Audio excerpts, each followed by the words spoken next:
It's been quiet, a little too quiet. But that's when the con artist is known to strike.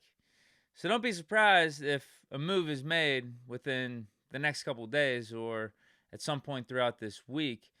Although it's weird because if you check out the free agent landscape right now, there really isn't much out there that dictates a move that needs to be made with urgency. Like, the only big name I'd say still out there that I think would make some splash is like Odell, maybe a Tyler Boyd. But center market's down, tackle market's down.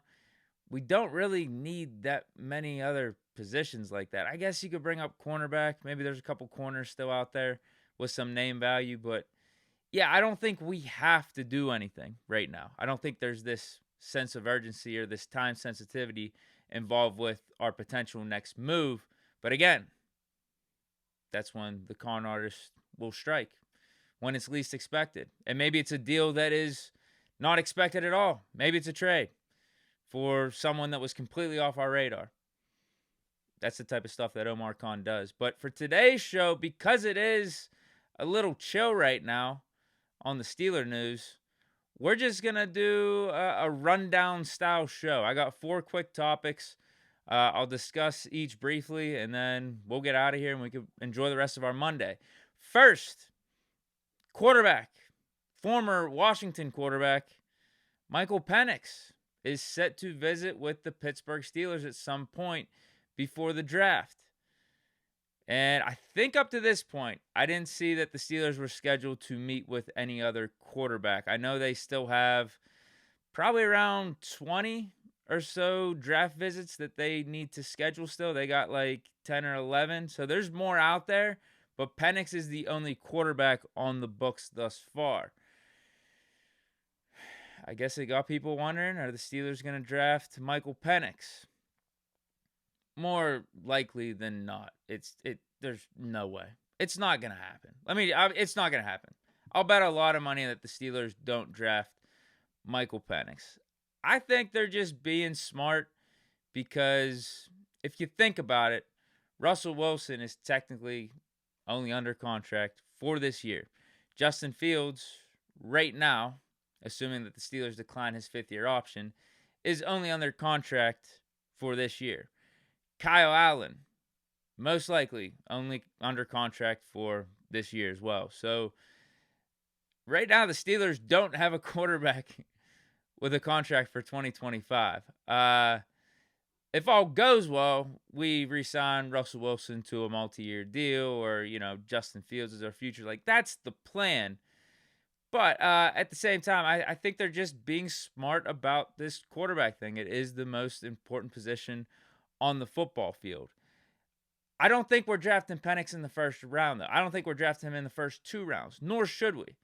That's like my initial reaction when I first saw this news. I'm like, okay, this is cool. Like, yeah, Penix is a talent. I was surprised he ran that 4.5. Good for him. He has one of the better arms in this draft class, and this is a really good quarterback draft class. You got a Caleb Williams, you got a Drake May. I think Penix is right up there with those two in terms of arm talent. Now, you could talk about which arm talent you prefer more, whatever, 1, 2, 3, in whatever order. But yeah, Penix has really good arm talent. Had a really good year at Washington last year. But yeah, he'll be going in the first round. He should be. But I guess the Steelers want to look at him in case he slides. You never know with some of this stuff, right? I think Penix is that good that even if a team doesn't need a quarterback, like with that much urgency, they could still take him if he falls to like the 2nd round. Because I don't think the Steelers should take him 1st or 2nd round, because we need to get guys that are going to have impact this year. But if you're talking about a 3rd round slip, and it's happened before with quarterbacks that were projected to go in the 1st. Just think 2 years back with the Kenny Pickett, Matt Corral, Desmond Ridder, Malik Willis. Just tandem of quarterbacks there. Like, it's happened, but we all can admit going into the draft, that class was not built the same as this one. Like, Penix, honestly, if it wasn't for some of the quarterbacks ahead of him, would probably be considered a top 10 pick in most other draft classes. He still even might go in the top 10, depending on what team really, really likes him, because all it really takes is one team. But I guess with some of Penix's injury stuff, and if all the quarterbacks that are scheduled to go ahead of Penix, now I don't know between Bo Nix and Penix who's supposed to go first, but let's just say it is Caleb Williams, Jaden Daniels, Drake May, J.J. McCarthy, and Bo Nix. They all go before Penix in the first round. Then Penix may undergo a slide where he goes into the second round, and if non-QB needy teams just aren't really interested in adding him, they want to get guys that are going to make more impact immediately for 2024. Could Penix go in the third round? No. My answer is no. I don't think so. But I think just for that 0.5% chance that it may happen, the Steelers are doing some due diligence on Penix. Going back to what I said at the beginning, just because they don't have a quarterback on their roster right now with a contract for 2025. And if you draft a dude, then yeah, you're going to have him under contract for 4 years. And Penix is a talent. So I'll be interested to see if they visit with any other quarterbacks, like official visits before this draft. But yeah, I don't think we're drafting Penix. I don't think we should draft Penix unless he slides to the third round. And the likelihood of him sliding to the third round, I don't think it's likely at all. I would bet a lot of money that he doesn't slide to the third round. So, like, I put a lot of money on the Steelers not drafting Penix, period, whether it is the first or second round, and also Penix not sliding to, like, the third or fourth round or anything like that. I just don't think it's happening. Don't think it's happening. Because, like, here's the other thing, too. If we only had Russell Wilson, I think there's a case. I still wouldn't want to draft Penix in the first, but if Penix was there in the second, there's definitely valid reasons to draft him because he could be your future high upside guy to learn under a guy like Russell Wilson, a Hall of Famer in Russell Wilson. But we already have that high upside guy in Justin Fields. And because Omar Khan is so good at his job, it only cost us a 6th round. Justin Fields went in, what was it, the top 10? Was he the 10th pick, the 9th pick, something like that, just a few years back. And I don't know what happened. It was, the weird draft process, and we know how guys can shoot up the boards. Like, up to that point, Fields was considered 2 to Trevor Lawrence being 1. Now, things change. Zach Wilson goes 2, Trey Lance goes 3. Fields is the 4th quarterback taken off the board. But throughout that whole college football season, Fields was like the number 2 guy to Trevor Lawrence. And he's proven, not to the extent that I would like to see, but he's proven he could play in the NFL. Like, he's done some things, right? You could see the stats. You could see the splash plays. You could see the highlights. Like, he's capable of being in the league. Now, to what degree? That is the question. Is he bona fide franchise starter? Is he just a starter? Is he backup interior? Who knows? But the upside is undeniable. So we already have that type of dude to learn under Russell Wilson and potentially be the long-term answer, like, on the roster. We already have that type of guy. So, yeah, I just don't think it's happening. I don't think it's happening. I think most of you guys would probably agree with me. It is an interesting headline, though, and it is something to talk about. Now, let's continue with Justin Fields, though. The jersey number dilemma. Some guy from the Bears, not the Bears organization, but like a Bears insider, I think for ESPN Radio, made the claim that Fields is for sure taking number 5. Steelers are planning on having Justin Fields wear number 5. I saw the picture. It's so bizarre. Russell Wilson will wear number 3. Again, Fields, they're planning at this point, he's going to be number 5. But then I think within a day, within 24 hours, Fields posts to his Instagram story a picture, and it has the number 2 there. So we still don't have anything confirmed on Justin Fields' number, but I don't know. What does the Instagram story mean? I guess that's where we're at right now. What is the cryptic message? Number 2. I'd assume he's talking about the jersey number. I don't think it's a coincidence with the timing of that. Bears reporter says Fields is going to be number 5, and then he posts his Instagram story at number 2 out of nowhere. Like, I'm going to be number 2. That's my assumption. If I had to bet, I'll go number 2 over number 5. I think it is the better number for Justin Fields to pick. 1 is the clear and obvious choice for him, but we know about the whole Gary Anderson thing, and it's unofficially still retired. Pickens tried to get it coming out of the draft a couple years ago. He didn't get that luxury, so I don't think Justin Fields is going to get that luxury. So he's not going to be able to be number 1, the number that he's pretty much been his whole life. I think you just got to go number 2. I think you just got to +1 that, go number 2, almost like Jalen Hurts whenever he went to the Eagles. He just went from 1 to 2. I thought it was a pretty seamless transition. That's my option for Justin Fields. I think that's the best candidate, and you should go with 2 if that is what you ultimately decide, and if that is what your Instagram story means. I would say good choice. Next, Aiyuk, there was some aftermath to why he tweeted at Mike Tomlin that specific day, a couple weeks ago, whenever he was involved in all those trade rumors. The Steelers were talking with the 49ers. The Jaguars were talking with the 49ers in attempts to maybe trade for Brandon Aiyuk just to see what the 49ers' interest was, gauge the market, etc., etc. And Aiyuk tweeted to Tomlin, like, hey, they say we look alike. What do you think? He explained that. Like, there's not much to it, though. You are split. I think you retweeted it of Mike Tomlin, and you was like, hey, you tweeted a picture of you and Mike, said, hey, they say we're twins. What do you think? How surprised are you that photo has garnered the attention that it has? Y'all do kind of look like twins, Brandon. Or y'all are cousins or something. My dog Bo from South Carolina. You look like him, but nah.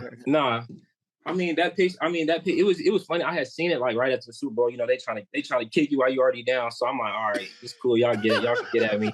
Y'all get at me. It's all good. I'll take it. Because and I've been talking shit for. They got it. So then they got me again. But it was cool. I just brought it back full circle because I felt like I was waking up like this like every day while you under negotiating or whatever you want to call contract talks. Every day is like a different day. So it's just like that. So I had woke up. So I was like, you know what? Like I keep bringing up my birthday. I said, you know what? I'm not even going to say nothing. I'm just going to leave my exit alone. I ain't going to do nothing. I'm just going to wait till after my birthday. And then I'm trying to put a little bit more pressure on them. So I get there. I wake up right after I wake up, and they talking about another team again. They talking about another team that they got me supposed to been in trade talks or whatever.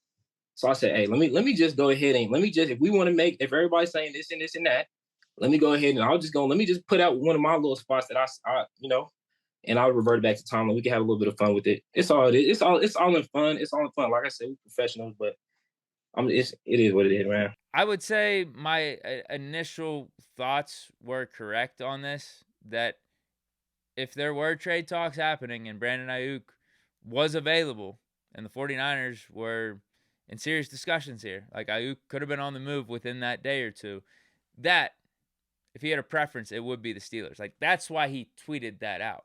He didn't tweet out anything related to the Jaguars or any of the other teams interested for him. He tweeted out specifically something for the Steelers. So I think he was just letting you know, like, hey, if a trade does happen, Steelers are my pick. Now, John Lynch is saying Brandon Aiyuk is off the table. I don't think Aiyuk is still happy yet with his contract situation there. So it's still something to monitor, but with the draft coming up, I think his trade value goes down because teams are looking at the receivers in this upcoming class, and specifically this upcoming class being as good as it is, and they're thinking, man, we could just draft a guy in the first or the second round, and we don't got to deal with paying up any of the buku bucks right now. So there's that. That came up a couple days ago. Just, I guess, to put a bow on that Brandon Aiyuk Tomlin tweet and just the Aiyuk Steelers trade rumors. I guess the bow isn't on it yet because Omar Khan could do anything when it's least expected. But last thing, though, sticking with receiver. Tyler Boyd, still out there in free agency. What is going on? Apparently, the Steelers aren't budging. I think there still is interest, mutual interest, but the Steelers made their initial offer, and they're not budging off of it at all. So I guess the interest is real, but the interest isn't enough where we're saying, like, hey, you got to be here. Like, our team's incomplete without you. Our wide receiver room is just, it's not there. We need a Tyler Boyd. Like, I don't think the Steelers are thinking that, at least based off this report. And based off how long Tyler Boyd has been sitting out there. I think the interest is real going back to the starter free agency when this popped up. Tyler Boyd, Steelers, mutual interest, they're talking. But maybe Boyd just wants a higher number, and the Steelers don't value Boyd that much. I think that's what it comes down to. You got a draft coming up with these really good receivers. You sign a Quez Watkins, you sign a Van Jefferson. Tyler Boyd becomes a little bit more expendable in the Steelers' mind. That's what I'm assuming. But I guess don't write it off. I still think it's something that would be a nice thing if it occurred. It's just more wide receiver depth, and Tyler Boyd would be the most proven guy. Ooh, yeah, this would be an interesting spin. Would Tyler Boyd technically be the most proven guy in the receiver room? I guess so, but he's not the best guy in the receiver room. That would be George Pickens. Yeah. Tyler Boyd has had over 2 1,000-yard seasons, but I don't think he, even in his long career, has done what Pickens has done in his short career in terms of just like electricity, like game-breaking type of stuff. You saw what Pickens did in those last 4 games whenever Mason was the quarterback. We've seen some of these Pickens highlights and Moss and people and stuff. So, like, yeah, I'll go with Pickens over Boyd, as weird as that sounds. But, yeah, I think Tyler Boyd would be the number 2. It's just an interesting fit at this point because I think we still have to draft a guy. Even if we pick up Tyler Boyd, I'm still not feeling, like, amazing about the receiver room as a whole. Like, Tyler Boyd's getting up there in age. He's still someone you could rely on, but as your number 2, no, I prefer him as the number 3, or at least competing for the number 3 with a couple of the guys that we already have in-house. I need a number 2 for the outside. I think you can get that in the draft.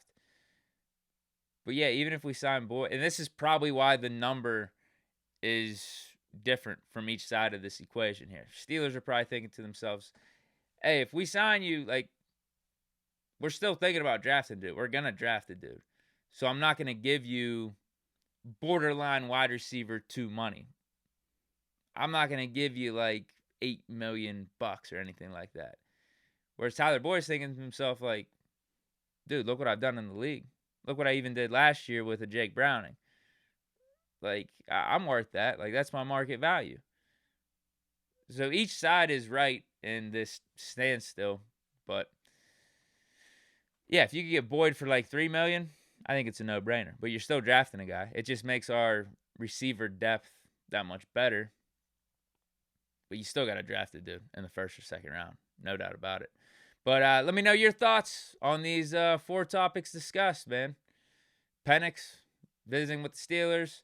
Justin Fields, what's his jersey number going to be? Which way you leaning? Brandon Aiyuk, is there any possibility of that happening anymore? I doubt it. And then Tyler Boyd. Will that happen? And what do you think the number will be to get that done? But I hope you guys enjoyed. Stay chilling. Peace.